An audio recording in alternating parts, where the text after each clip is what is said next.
d'être là, de partager un petit moment avec nous. Alors on arrive de loin, de très loin, et enfin de très loin, tout est relatif, mais Alain, l'arrivée et moi-même vivons sur la Lune, et de temps en temps nous descendons de la Lune pour partager de la poésie avec Vous arrivez de la Lune? De la Lune. De la Lune. Très très loin. J'ai beaucoup d'élèves qui vivent dans la Lune aussi. C'est vrai. De temps en temps, je les Nous vois. sommes peut-être voisins avec certains. Ils chassent les mouches et en même temps, ils vivent dans la Lune. Nous sommes peut-être voisins avec certains. Et donc on est ravis d'être ici. Je suis poète, slammer et Alain est musicien et magicien. Ah. Voilà. Donc je m'appelle Capitaine Alexandre, pardon. Capitaine Alexandre. Et Allez à l'arrivée. le slam est né au milieu des années 80 aux États-Unis parce que l'ambition et l'idée de ce mouvement artistique, c'est de démocratiser la poésie. Donc pendant longtemps, on a enfermé la poésie dans les livres, dans les universités, dans des lieux élitistes. Et puis à un moment donné, il y a un monsieur qui était ouvrier et qui écrivait de la poésie et qui a décidé de ramener la poésie dans le quotidien des gens, dans la vie des gens. Donc la sortir des livres, des universités pour la ramener dans notre quotidien. Donc to slam, ça vient de l'anglais to slam the door, faire claquer la porte. Et il y a l'idée de faire claquer ces mots sur la place publique pour qu'ils résonnent en nous. Donc de garder la poésie vivante et vibrante. Donc c'est né au milieu des années 80, mais moi je considère que de tout temps et à travers les siècles, dans toutes les cultures, il y a eu quelque chose qui ressemble à du slam. À l'Agora chez les Grecs, dans les salons littéraires du XVIIIe siècle, sur les places de village en Afrique. Ici, il y a une tradition orale qui est très forte. Quand j'étais au Brésil en tournée, j'ai rencontré là-bas des gens qui sont les descendants des troubadours, qui ont une tradition orale aussi très forte. Et à la montagne chez Alain, pareil. Donc, de tout temps et à travers les siècles, les femmes et les hommes ont eu besoin de se retrouver comme nous là, comme ça, de créer un cercle d'humanité et puis de partager la parole. La parole qui nous relie, la parole qui nous lie, la parole qui nous connecte à ce que nous avons de plus essentiel. Ça a toujours existé en fait. Et alors le mot slam lui apparaît au milieu des années 80, mais le geste qu'il y a derrière, le geste d'humanité, il a toujours existé. Depuis que nous avons le pouvoir de la parole, de nommer les choses pour qu'elles arrivent, qu'elles adviennent. Enfin, après, c'est mon avis. Chaque slammer, je pense, a sa réponse à cette question. Ah, la palette d'instruments incroyable mais en tout cas, c'est tous les instruments. Moi, j'adore la musique. Et puis, j'ai le bonheur de connaître des musiciens exceptionnels. Vraiment, vraiment, depuis longtemps, des grands frères, des amis, enfin des musiciens exceptionnels. Et c'est tous les genres. Ça a commencé avec le jazz, des musiciens de blues. J'ai fait une tournée au Brésil, c'est des musiciens brésiliens qui m'accompagnaient dans tout le nord-est du Brésil. Et puis avec Alain, on a encore un univers qui est complètement différent de tout ce que j'ai fait jusqu'ici, totalement inédit. Parce qu'Alain a aussi, mais ça, il faudra venir vendredi. Je dis juste ça, c'est que les instruments dont joue Alain sont des instruments du monde. Voilà, et ça c'est génial pour un auteur, un écrivain ou un poète, de dire ces mots quand on considère que la poésie est un chant du monde, de dire ce chant accompagné par des instruments du monde et un chant du monde qui rencontre le mien aussi. Parce que je suis camerounais, français, et finalement de tous les endroits où j'ai été accueilli. Donc de tous ces endroits-là, j'ai ramené des choses qui font partie de moi aujourd'hui. Et c'est un bonheur absolu de jouer avec Alain parce que justement dans son chant, dans ses voyages, dans les instruments qu'il a sur scène, il y a aussi cette dimension-là du voyage en fait, de l'ouverture à l'autre, de la recherche de soi-même chez l'autre. Parce que nous on a ça, on dit souvent qu'on va voir ailleurs si on y est, et en fait on y est en fait. On y est, on est partout, nous sommes les mêmes en fait. Voilà.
quelque chose chez la femme et l'homme, une vacuité sidérale, une vacance à être, une part manquante qui ne peut être comblée que par la poésie. La poésie. La poésie, pas seulement celle des livres, mais aussi celle des matins et des gestes tendres.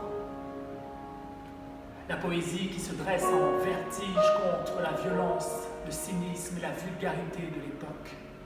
La poésie qui dit non, la poésie, le poème qui résiste, existe, insiste.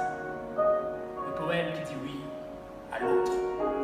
Le poème qui dit oui à l'autre. Il y a quelque chose chez la femme et l'homme. Une vacuité sidérale. Une vacance à être. Une part manquante qui ne peut être comblée que par la poésie. La poésie. La poésie. Et j'appelle poésie le bleu d'un ciel d'été, le bleu dans tes yeux, toi que j'ai rencontré dans un livre. J'appelle poésie les bleus de mon âme, ceux de nos peuples, le souffle du vent, le son du tambour, cette douceur dans la voix d'une mère aimante. Aimée, amour. J'appelle poésie cette musique, ces visions nocturnes, sensations qui courent dans les allées de la mémoire et concourent à donner sens à nos vies. J'appelle poésie. Les rires des enfants martyrs qui défient la violence des adultes. J'appelle poésie nos courses aveugles dans les arbres, souviens-toi.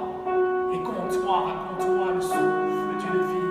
Pour chaque aube nouvelle, dis-moi combien de crépuscules j'appelle poésie.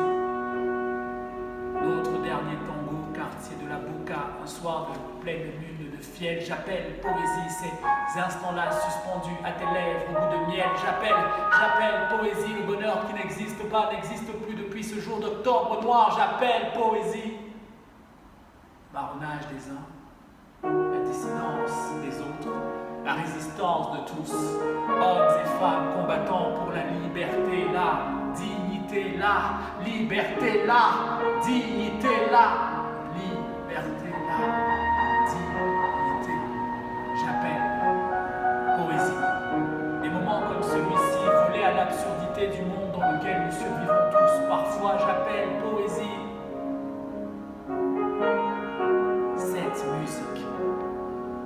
Cette musique. Ces visions nocturnes, sensations qui courent dans les allées de la mémoire et concourent à donner sens à nos vies. Nos vies. J'appelle poésie la tendresse métisse des nuits sans soleil, le charme albinos des jours sans lune. J'appelle poésie le bleu d'un ciel d'été, le bleu dans tes yeux, toi que j'ai rencontré dans un livre. J'appelle poésie les bleus de mon âme, ceux de nos peuples, le souffle du vent, le son du tambour, cette douceur dans la voix d'une mère aimante, aimée, amour. J'appelle poésie. Deux êtres qui se cherchent, se s'aiment dans l'espoir de l'amour toujours. J'appelle poésie mon héritage, mon hérésie, ma douce folie, ma mélancolie. J'appelle poésie.